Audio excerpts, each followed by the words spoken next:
schools in Mbale City have done a lot to try to prevent violence amongst the students. In the past, we used to meet every 2 weeks, I think.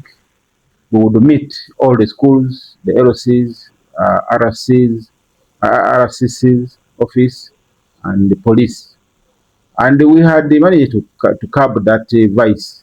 But I think we have become a bit lazy as the schools, and because of that, that laxity has brought back this vice. So we have agreed to replan and also reintroduce those meetings of schools, head teachers, but also student leaders. We used to make these students meet. We would provide for them a conducive environment. They would meet from one school. They would move from one school to another. At one point, they would meet from Mbale S.S. Then the next meeting would be at Mbale High.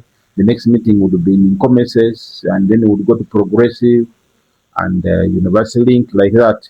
So the meetings were rotational, and because of that, they had helped a great deal.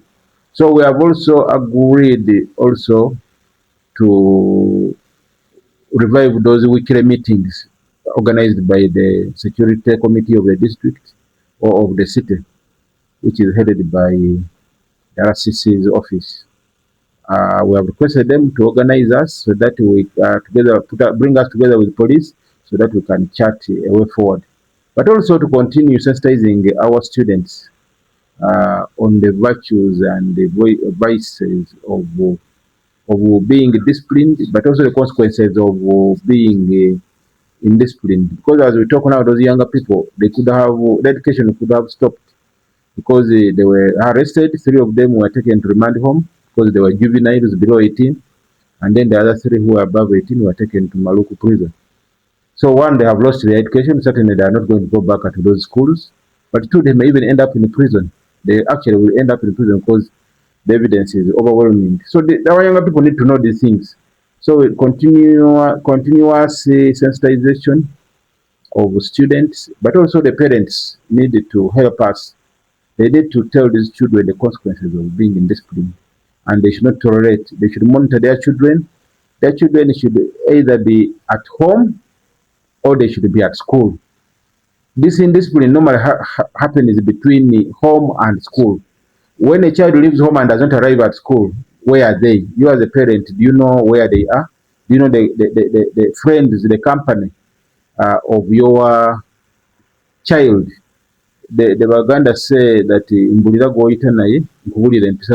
if your child is friends with indisciplined students, then you don't expect much from them. They will also be the same.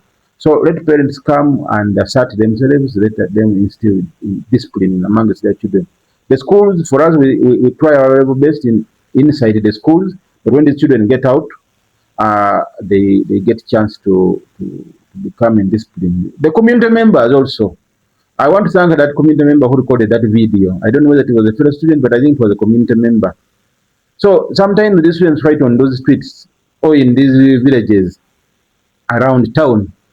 If community members are there, why don't they raise up and oppose and confront these students? When you see these children fighting on the streets, sometimes there are people there looking at them, and these are potential parents. You may think that one is not your child, but your child is also going to copy the same. Tomorrow it might be the same. So these community members, you community members also should help us. When you see these children, those days when we were growing up, even if someone was not your parent, if you misbehaved, they could arrest you and even cane you, and say before they send you home, or arrest you and take you to your home or to your school. But nowadays people just look on. You see students fighting on the streets, and the shopkeepers and the people who are standing on the streets are just looking at them as if they say at a bit quarter call, see chizibu chafe. Now, tomorrow those people are the ones who are going to rob you in a darker corner somewhere in the city. So community members, in fact, they are the ones, because this is where this police cannot be everywhere. There are very few, we all know. They don't have enough resources and enough manpower. But the community members are everywhere. Where these children fight from, where they attack others, there are many community members who are there. So let's confront them. Let's do a citizen's arrest.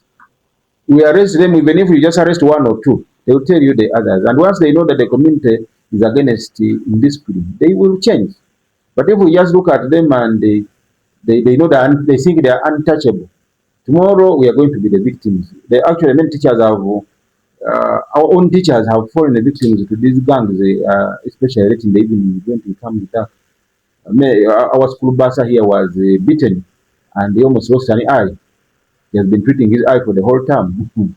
So another teacher lost a laptop and a phone, and another one lost a phone. Recently, another one lost money. So all of us are victims. But so that's why we need to work together.